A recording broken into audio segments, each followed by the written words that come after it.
Olá, meus amigos, estamos de volta com a nossa pesquisa sobre o medo. E para isso a gente está usando o nosso livro querido, O Cérebro Imperfeito, escrito por Dean Bonomano. Hoje, na parte que ele fala sobre o medo, temos o seguinte tópico: xenofobia. E aí ele diz o seguinte: da mesma forma que nossos primos primatas, nossas predisposições inatas ao medo não se limitam aos animais venenosos, possíveis predadores, medo de altura ou temporais com trovões, mas podem incluir alguns medos incorporados de membros de nossa própria espécie. Esse fato é ilustrado por outro tipo de experimento de condicionamento pelo medo em seres humanos. Alguns estudos mostraram que é possível condicionar os seres humanos a temer imagens subliminares. Imagens que não são apresentadas com tanta rapidez, que não são processadas conscientemente. Não chega a ser surpreendente o fato de ser mais fácil condicionar os seres humanos a ter mais medo de algumas imagens do que de outras.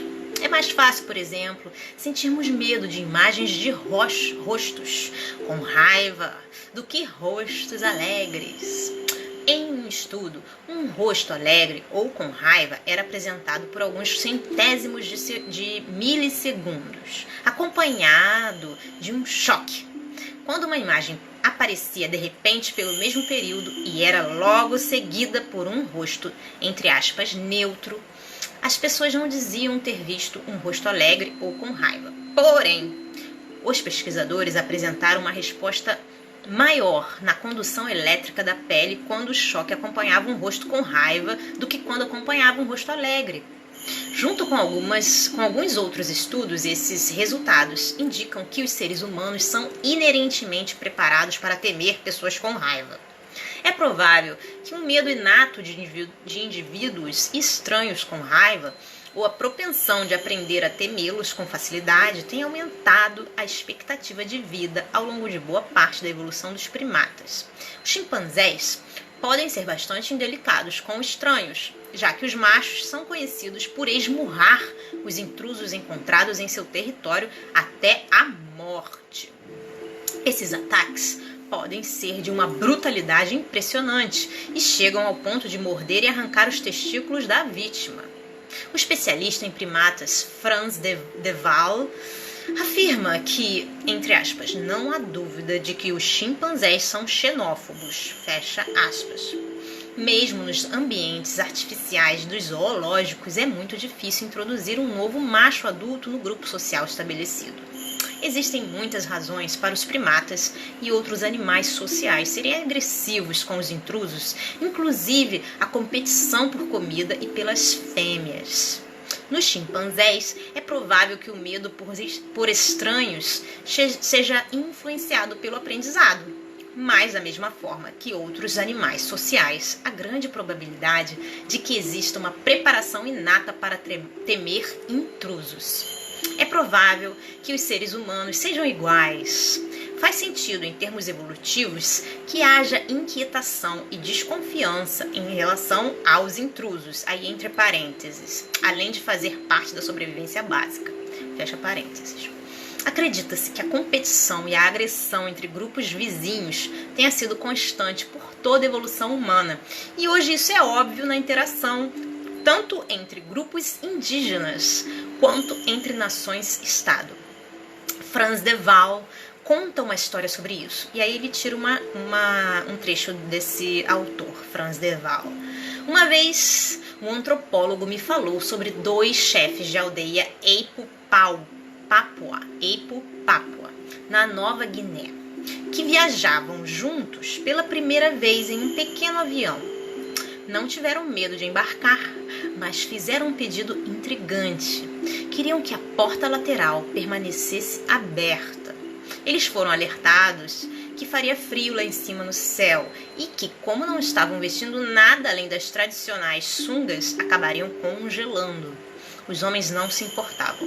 Eles queriam trazer algumas pedras pesadas para que, se o piloto fizesse a gentileza de circular por cima da próxima aldeia, pudessem atirá-las pela porta aberta, jogando-as sobre seus inimigos.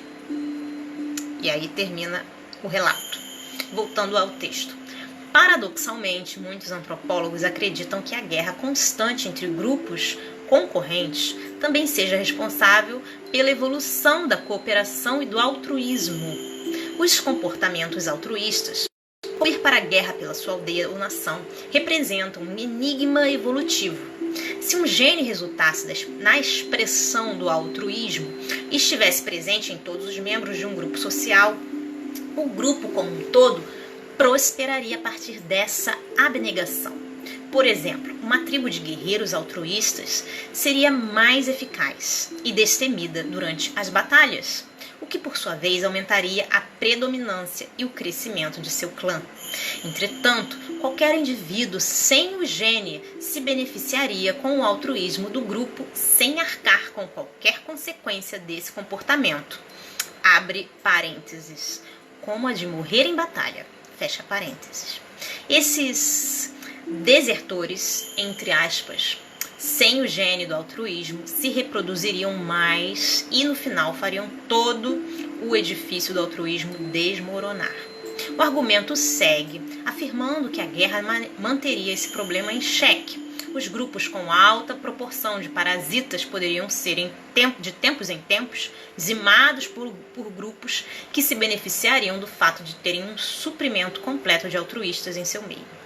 Independentemente da violência entre grupos ter desempenhado ou não um papel fundamental na ampliação do altruísmo, sem dúvida a guerra entre grupos tem sido onipresente por toda a evolução humana e a dos primatas. Assim, parece provável que a propensão a temer intrusos permanecerá bem entranhada em nosso código genético. No entanto, como os animais sociais sabem quem é ou não um intruso?